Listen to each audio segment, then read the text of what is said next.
Hi, my name is Pamela Coons, Associate Professor of Medicine in the Division of Oncology at Yale School of Medicine and Yale Cancer Center. I'm excited to announce ASCO's new open access journal, JCO Oncology Advances. As the inaugural editor-in-chief, I hope to support JCO Oncology Advances to become the premier platform to bridge the gap between accessible scientific research and clinical care. Stay tuned for more information, including new article types, at ascopubs.org/JCO Oncology Advances. We look forward to seeing your submissions in spring of 2024. Disclosures for this podcast are listed in the podcast page. Welcome to Oncology Etc. This is an ASCO Education podcast. I'm Pat Loehrer, Director of Global Oncology and Health Equity at Indiana University. And I'm Dave Johnson, a medical oncologist at the University of Texas Southwestern in Dallas, Texas. If you're a regular listener to our podcast, welcome back. If you're new to Oncology Etc., the purpose of our podcast is to introduce listeners to interesting people and topics in and outside the world of oncology. Today's guest is someone well known to the oncology community. Dr. John Glick is undoubtedly one of oncology's most highly respected clinicians, researchers, and mentors. I've always viewed John as the quintessential role model. I will add that for me, he proved to be a role model even before I met him, which we hopefully will talk about a little bit later. To attempt to summarize John's career in a paragraph or two is really impossible. Suffice it to say, he is to the University of Pennsylvania Cancer Center what water is to Niagara Falls. You can't have one without the other. After completing his fellowship at NCI and Stanford, John joined the Penn faculty in 1974 as the Ann B. Young Assistant Professor. Some 5 decades later, he retired as the director of one of the most highly respected comprehensive cancer centers in the nation. Among his many notable accomplishments, I will comment on just a few. He established the medical oncology program at Penn and subsequently directed the Abramson Cancer Center from 1985 to 2006. Interestingly, he established the Penn Medicine Academy of Master Clinicians to promote clinical excellence in all subspecialties across the health system. He's been a driving force in philanthropy at Penn Medicine, culminating in his role as Vice President and Associate Dean for Resource Development. Over the past several decades, he has helped raise over $500 million for Penn Med. We need you on our team, John. As a clinician scholar, John's research has helped shape standards of care for both breast cancer and lymphomas. For example, he pioneered the integration of adjuvant chemotherapy and definitive breast irradiation for early-stage breast cancer. In 1985, he chaired the pivotal NCI Consensus Conference on adjuvant chemotherapy for breast cancer. He also was a driving force in a clinical landmark study published in the New England Journal some 20 or so years ago about the role of bone marrow transplant for advanced breast cancer. Most impressive of all, in my opinion, is John's legacy as a mentor to multiple generations of medical students, residents, and fellows. So, John, we want to thank you for joining us and welcome. Thought we might start by having you tell us a little about your early life, your family, your parents, where you grew up, and how you got into medicine. Well, thank you for having me on the podcast, Pat and David. It's always a pleasure to be with you and with ASCO. I grew up in New York City and Manhattan. My father was a well-known dermatologist. He was my role model. And from the age of 8, I knew I wanted to be a doctor. Nothing else ever crossed my mind. But having seen my father's many interests outside of medicine, I realized from very early that there was much more to medicine than just science. And that really induced me when I went to college to major in the humanities, in history, art history, and I actually took the minimum number of science courses to get into medical school. That probably wouldn't work today, but it was the start of my interest in humanism, the humanities, and dealing with people outside of the quantitative sciences. So that's reflected in how we all view you, John. You're one of the most humanistic physicians that I know personally. I wonder if you could tell us about your interest in medical oncology, and in particular, as one of the pioneers in the field. I mean, there wasn't really even a specialty of medical oncology until the early 1970s. So how in the world did you get interested in oncology, and what drew you to that specialty? Well, I had two clinical experiences that drove me into oncology. The first, when I was a third-year medical student at Columbia PNS, my first clinical rotation in internal medicine, I was assigned a 20-year-old who had acute leukemia, except he was not told his diagnosis. He was told he had aplastic anemia, receiving blood and platelets and some form of chemotherapy. And I spent a lot of time just talking to him as an individual, not just taking care of him. And we became friends. And he was then discharged, only to be readmitted about 2 weeks later. And in the elevator, a medical assistant had his admission sheet. And unfortunately, it was facing the patient, and it had his diagnosis, acute leukemia. So he came into the ward and he confronted me. Why didn't you tell me I had acute leukemia? Well, I couldn't say the attendings forbade me to do that. So I took what today we would call the hit, apologized, but it stimulated me to reflect that honesty with patients was extremely important, and that oncology was just in its infancy. We knew nothing about it. It was not considered even a specialty. I don't think we used the word oncology. But that inspired me to take an elective in my fourth year at PNS at an indigent cancer hospital called the Francis Delafield Hospital. It only took care of indigent cancer patients. And there were awards, 12 patients in awards, 6 on each side. And nobody would go see the patients. It was almost as if they were afraid they would touch the patient, they would get cancer. And I started talking to the patients, and they were human beings. But nobody had told them their diagnosis. Nobody had told them if they were terminal. And there were a few patients who were getting a new drug at that time for multiple myeloma called melphalan. And they actually had relief of some of their symptoms of their bone pain. But I realized that there was a huge void in medicine that I could possibly help to fill. And that was the era of Vietnam. And so I applied to the National Cancer Institute to become a commissioned officer in the Public Health Service to avoid the draft, to be on a service with, at that time, some very notable oncologists, Vince DeVita, Ed Henderson, Paul Carbone. I had read some of their papers, and I was lucky to be accepted. And I was a clinical associate at the National Cancer Institute. And that was life-changing, because there, every patient was considered to be potentially curable. The advances at that time, using MOP for Hodgkin's disease, CMOP for lymphoma, some treatments for leukemia. George Canellis pioneered the use of CMF for metastatic breast cancer. It was an amazing, amazing experience. That was in 1971 to 73. Oncology did not become a approved specialty until 73, but my 2 years at NCI were formative. However, I realized that there was something missing in my training. Everybody was considered curable, but I had never seen a patient with metastatic colon cancer, metastatic lung cancer.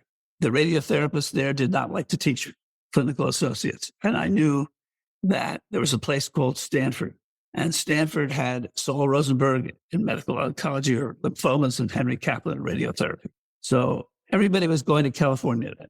And my wife and I packed up and went to California and spent a year at Stanford, which, combined with my training at the NCI, led me to the principles that guided my career in oncology: humanity, optimism, reality, compassion, and a love for clinical trials. I was very, very fortunate to be there at the dawn of medical oncology, shortly after I decided to go to Penn, which at that time did not have a medical oncologist. In fact, I was the only medical oncologist at Penn for 4 years and did every consult in the hospital for 4 years, much to the chagrin of my wife. But I was fortunate to have great mentors in my career: Paul Carbone, Vince DeVita, Saul Rosenberg, Henry Kaplan, among many, many others. And that impressed me about the importance of mentorship, because my career would never have been where it was or is without these mentors. John, just to echo what Dave said, you've been such a tremendous mentor for us, Dave and I particularly. I mean, you really took us under your wings when you didn't know who we were. We were people in the Midwest. We weren't from any place shiny, but we really appreciate that. So, John, I mentioned at the very beginning that I met you before I met you. And the way I met you was through Stuart Alsup's book, Stay of Execution. He portrayed you as an extraordinarily caring individual, and it tremendously impacted me. It was one of the reasons why I chose oncology as a specialty. I realize it's been 50 more years ago, and most of our listeners will have no idea who Stuart Alsup was. But I wonder if you might share with us a little bit of that experience interacting with someone who was particularly well known at that time as a columnist for the New York Times. His brother, Joe Alsup, and Stu Alsup were two of the most famous columnists at that time. Joe Alsup was a hawk, right-winger, believed in the Vietnam War. Stuart was charming, was a centrist Democrat, wrote the back page for Newsweek for years. He and I had very similar educational backgrounds and interests, and we functioned on two different levels. One as a physician-patient, and then we became friends. And he and his wife adopted us into the Georgetown set. And I received a lot of criticism for socializing with a patient. But over the years, I've been able to become friends with many of my patients, and I've been able to compartmentalize their medical care from our friendship. And I use the analogy, if I was a doctor in a small town, I was the only doctor, I'd be friends with people in town, with the pastor, I might be mayor, but I have always believed that patients can become your friends if they want it, if they initiated it. Taking care of Stuart also was an amazing experience. We didn't know what he had. People initially thought he had acute leukemia. In reality, he had myelodysplastic syndrome, but that hadn't been described yet. He had a spontaneous remission, which I rarely see, probably due to interferon released from a febrile episode. All his blasts went away in his marrow. One of my children's middle name is Stuart, but professionally and personally, it was an incredible experience. It taught me the importance of being available to patients. They had my home phone number. We didn't have cell phone numbers in those days. We had beepers, but they didn't work. And from that point on, I gave my home phone number to patients. And I actually trained my children how to answer the phone. This is Katie Glick. How can I help you? My father's not home. You need my father. Can I have your phone number? I'll find him and he'll call you back. Patients still remember my children and their way of answering the phone. One of the things that you did do is create this medical oncology program at Penn, which has graduated some incredible fellows that have become outstanding leaders in our field. Reflect a little bit about the process of creating something that was never created before, like a medical oncology program. Well, I came to Penn my first day. The person who recruited me was on sabbatical. I asked where my office was. There was no office. There was an exam room. There was a clinic for indigent patients, which we scrubbed by hand. There was another office for patients who paid. Within 2 months, I had abolished that. We had one, I hate to use the word clinic. People still use the word clinic today, but one office that took care of all patients, irregardless of means. I saw every oncology consult in the hospital for 4 years. But I had a mentor, not only Buzz Cooper, but fortunately, Jonathan Rhodes was chairman of surgery. And he was also chairman of the president's cancer panel. And what he said at Penn in surgery became the law. And then when we introduced lumpectomy for breast cancer and radiotherapy, he endorsed it immediately. All the other surgeons followed suit. I don't think there's any hospital in the country that adopted lumpectomy and radiotherapy for breast cancer as quickly. And the surgeons were instrumental in my career. Now, I was taking care of gliomas, head and neck cancers, and it was difficult. If I had a colorectal patient, I'd call Charles Mortel at Mayo Clinic and say, what do I do? I was there when Larry Einhorn in 1975 presented his data on testicular cancer with the platinum. Unbelievably inspiring, transformational. It also showed the importance of single-arm studies. You didn't have to do randomized studies because the results were so outstanding. And so in my career, I did both single-arm studies, proof of principle studies, and then many randomized trials through the cooperative groups. But the first 4 years were very difficult. I didn't know what the word work-life balance meant in those days. If somebody was sick, I stayed and saw them. It was difficult introducing new principles. When I first mentioned platinum after Larry's presentation, I was laughed out of the room because this was a heavy metal. When patients were dying, they died in the hospital, and I wanted to hang up morphine to assist them, the nurses reported me to the administration. I had to fight to get the vending machines for cigarettes out of the hospital. So there were a lot of victories along the way, and a lot of setbacks. It took me several years to have an oncology unit of 6 beds. And now I think we have 150 or 160 beds and need more. So it was an interesting and, in retrospective, a wonderful experience, but I didn't know any better. Fortunately, I had a great wife who was working at Penn and then at Medical College of Pennsylvania. And she was incredibly understanding, never complained. And I think my kids knew that on Tuesdays and Thursdays, don't bring up anything difficult with Dad because he's had a really tough day in clinic. We were not in that era, but we were very close. And many of the struggles that you had were beginning to dissipate by the time we were completing our training. But it was still a challenge. I mean, all those things. I gave my own chemotherapy for the first few years I was in practice. I don't know that our colleagues today who have trained in the last, say, 10 or 15 years actually realized that that was what we did. Most of the chemo was given in the hospital. I mean, it was not uncommon in the early days to have 20, 30, 40 inpatients that you would round on because there just wasn't an outpatient facility. And metoclopramide made a big difference, allowing us to give drugs like platinum in the outpatient arena. You span all of that era. And so you've seen the whole panoply of change that has taken place. You know, John, the other thing you did that has impressed me, in part because of my time as a chair of medicine, is you created this Academy of Master Clinicians. Can you tell us a bit about that and what was the motivation behind that? Ben had a strategic plan, and one of the pillars was talking about valuing clinical medicine and clinical excellence. But there was no implementation plan. It was sort of just words and left in the air. And I was no longer director of the Cancer Center.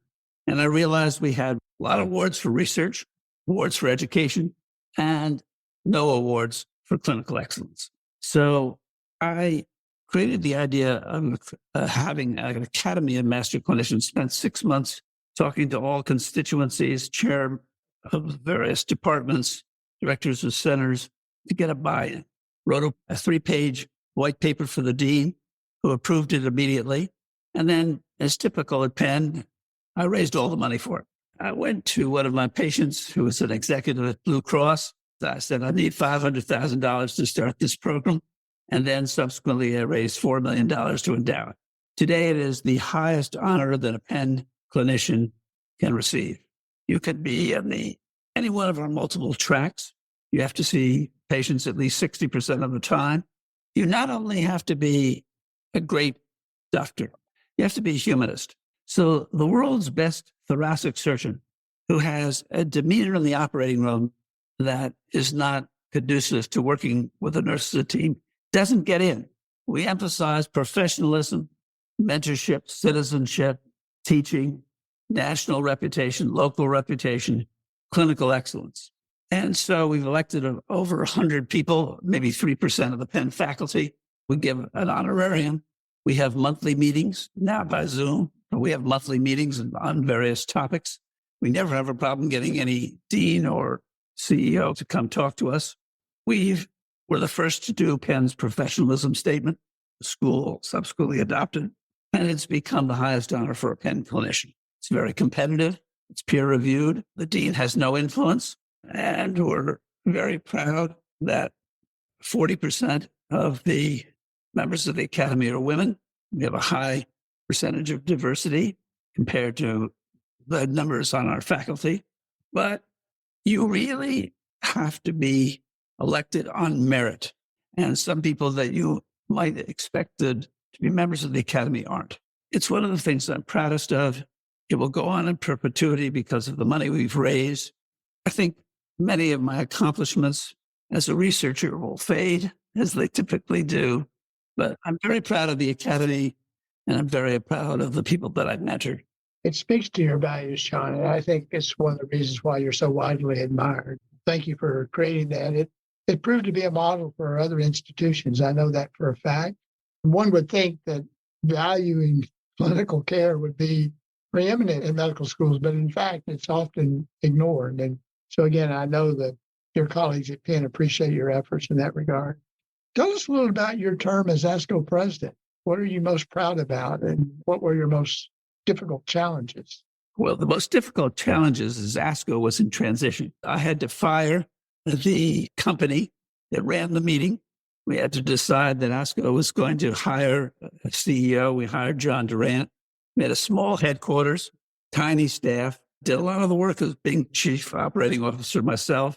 It was the year that email was just getting started, that ASCO wasn't using it. So every Saturday from 8 to 6, I came into the office and my secretary wrote letters inviting people to be on the program committee or various committees. But it was a society in transition. The growth of membership was huge. The meeting sites had to be changed. We emphasized science. Some of the things that we did are still in existence today. We formed the ASCO ACR Clinical Research Methods course, which is still given. That's one of our real highlights. We forged relationships with other societies, the National Coalition for Survivorship. We made the ASCO guidelines much more prominent. And I remember that we were going to publish the first guidelines on genetic testing for breast cancer. And the NCI went up in absolute arms. So I arranged a meeting. I was at the head of the table. On my right were Francis Collins, Richard Klausner, Bob Wittes, and a few other people. Then the ASCO people who wrote the guideline were on the left. And they didn't want us to publish it. They thought it was premature to have a guideline about genetic testing. And what I learned from that meeting is that you can agree to disagree with even the most prominent people in oncology and still maintain those relationships.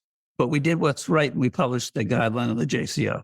There were so many wonderful things that happened at ASCO that I can hardly relate them. It's now been, I guess, 27 years later. It was exciting. ASCO was still young. There was a lot we had to do, and we could do it. You could just go ahead and do it. It was exciting. It was gratifying. It was one of the most fun years of my life. I mean, that transition from an outside company, in many respects, controlling the premier activity of ASCO, its annual meeting, to ASCO taking that on, that defined ASCO. And that's what I remember most about your time as president. It was a bold move. And the hiring of John Durant was brilliant. I mean, he was such an incredible individual, and it was great that you guys were able to pull that off. Thank you for what you've done.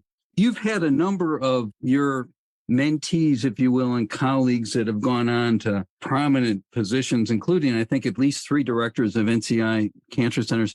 Can you just talk briefly of how you would describe your mentoring style, because you've been so successful? First, there are 2 aspects.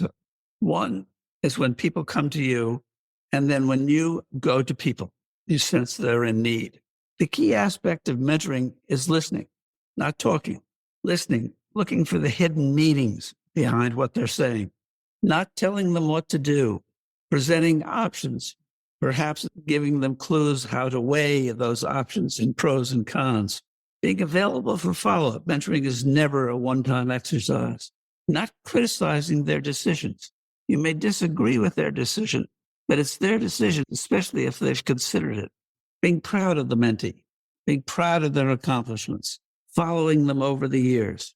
And when they've gotten in trouble or failed to get the job that they wanted, always be there for them, not just in the good times, but in the times that are difficult for them professionally. I think that's one of the most important things. Even today, I mentor 3 or 4 Penn's clinical department chairmen and people ranging from full professors to newly appointed assistant professors. Now that I'm retired, mentoring is the one activity that I've really retained. It's extraordinarily satisfying, and I'm proud of the people that I've mentored, but it's their accomplishments. And the key aspect of mentoring is never to take credit. I'll give you credit for mentoring me, and I appreciate it. You were very instrumental at a very decisive point in my career when the old Southeast Cancer Group disbanded and we were looking for a new home, a cooperative group home, and you were instrumental in helping my institution come into the ECOG fold, and not just as a very junior member, but really as a player. And that I'll never forget that, and will always appreciate that very much. Ditto on my side too. John, you mentioned that you're retired. What do you like to do in your quote unquote free time if you're not mentoring? Life is good. My daughter says I have a disease, OLD. My grandson says he's not old. He's almost 80. Look how well he's done. Here's $20. I'm having fun. We're fortunate to have homes in different places. Spend the summer up in the Thousand Islands on the St. Lawrence River, spring and fall down in Charleston, then lots of time in Philadelphia. We travel. I play golf poorly. I'm getting a chance to read history again, go back to one of my great loves. I'm with my children and grandchildren more. I lost my first wife. I've been remarried for about 12 years, and I'm enjoying every moment of that. I'm not bored, but I do wake up in the morning with no anxiety, no realization that I have to herd sheep or herd cats. I have no metrics. I have no RVUs. I'm not behind in the EMR. You're making it sound too good, John. We're having fun, and I have not been bored. I've not been down in the dumps. Each day brings a different aspect. We see a lot more of our friends. I exercise. I deal with the health problems that people get when they get older, and I have plenty of those. Seeing doctors takes a lot of time, but I'm grateful that I'm having these few years of retirement. I'm one of the people who is most fortunate to have attained everything he wanted to do in their professional life. And now I'm trying to do some of the same in my personal life. John, Pat and I both love to read. We love history. You mentioned that you're reading some history. Is there a book that you've read recently that you might recommend to us? The Last of the Breed. It's about a private in the Pacific campaign who was not a commissioned officer. It's just a grunt on the ground. It brings the horrors of the Pacific Island campaigns to life, but there's a huge number of books, some historical fiction. I'm a great fan of Bernard Cornwell, who's written about the medieval times, Agincourt, 1356. I'll read 2 or 3 books a week. I'm devoted to my Kindle. If you could go back in time and give your younger self a piece of advice, what would that advice be? Try and achieve more of a work-life balance. I didn't have any choice. If I didn't do the consult, it didn't get done. That's not the situation today. But I have a second piece of advice. Don't treat medicine as a 9-to-5 job. If a patient is sick, stay with the patient. Give the patient your home or cell phone number. Remember, medicine is not just a profession, but it can be a calling. Too few of our physicians today regard medicine as a calling. And even if you're employed, as most of us are, by an academic or other institution, do what's right for the patient, not just what's right for your timesheet or the EMR. Remember that the patient is at the center of all we do, and that medicine is a calling for some people, as it was for me. Great advice, John. Great advice. Well, I want to thank Dr. Glick for joining Pat and me. This has been a delight. You're one of our role models and heroes. I want to thank all of our listeners of Oncology, etc., which is an ASCO educational podcast where we will talk about oncology, medicine, and other topics. If you have an idea for a topic or a guest you'd like us to interview, please email us at education@asco.org. To stay up to date with the latest episodes and explore other educational content of ASCO, please visit education.asco.org. Thanks again. Pat, before we go, I've got an important question for you. I've been trying to school you recently and you failed miserably.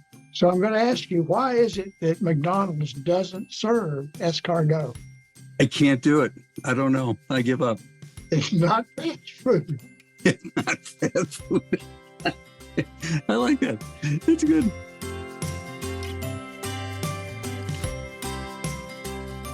The purpose of this podcast is to educate and to inform. This is not a substitute for professional medical care and is not intended for use in the diagnosis or treatment of individual conditions. Guests on this podcast express their own opinions, experience, and conclusions. Guest statements on the podcast do not express the opinions of ASCO. The mention of any product, service, organization, activity, or therapy should not be construed as an ASCO endorsement.